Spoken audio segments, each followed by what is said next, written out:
అయ్యా సినదొర, నువ్వు వచ్చినావేందయ్యా ఇడికి? పిట్టదొర కబురు పెడితే నేనే వచ్చేటువంటి కదా. ఏమైంది దొర, అంత గుస్సా చేస్తున్నావు? ఏమైనా గల్తీ అయిందే ఏంది? ఎవరో ఇద్దరు పోరగాళ్ళు పొడుగు లాగులు పొట్టి సొక్కాలు వేసుకొని మెడల రంగుతాలు వేసుకుని వచ్చిండ్రు. నీకు ఏదో చెప్పాలంట, రమ్మన్నా మరి. చాలా చల్లబడయ్యా, నేనున్నా కదా స్వామి సంగతి కనుక్కోనికి.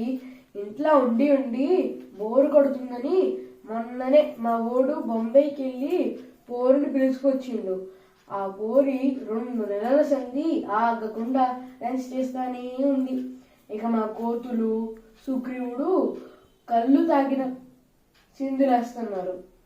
చిటికల సుగ్రీవుని తోలుకొచ్చి నీ ముందు నిలబెడతా. అట్లా కూర్చో స్వామి, ఇప్పుడే వస్తా. అరే ఎవర్రా ఆడ? చిన్నదొరకి ఒక స్పెషల్ మసాలా చాయ్ ఇయ్యండ్రి. అట్లనే అయ్యా, భద్రంగా పోయొస్తా. తాత, అమ్మను ఎడదాచి పెట్టిండో తెలుస్తలేదు. దినాలు గడిచిపోతున్నాయి. ఎట్లా సాగి సమజైతే లేదు. నువ్వే చెప్పాలి తాత, మేజా ఖరాబ్ అవుతుంది. ఓరి దేవుడు, తాత మంచిగానే చెప్తున్నావు ముచ్చట. నేనెట్లా పోతా సముద్రం దాటి? అట్లా పోయేవాడినైతే ఈడెందుకు ఖామోస్గా కూర్చుంటా?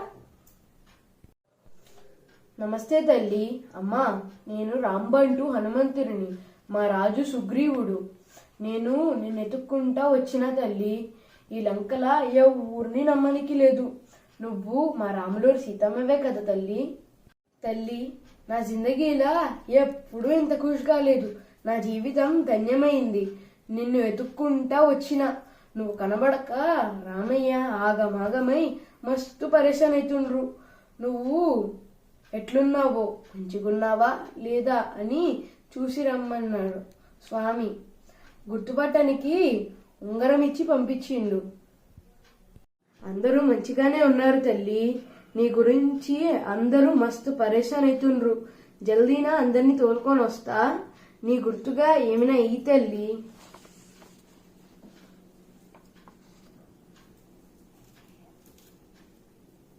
అట్లనే తల్లి. అమ్మా, ఈ సెల్ ఫోన్ని నీ తానా పెట్టుకో. ఇందులో రామయ్య ఫోటో ఉంది. మా అందరి ఫోన్ నంబర్లు కూడా ఇందులో ఉన్నాయి. జర జాగ్రత్తగా పెట్టుకో తల్లి. మరి నేను పోయొస్తా అమ్మా. ఈ సెల్ ఫోన్లా ఫుల్ ఛార్జింగ్ ఉంది తల్లి.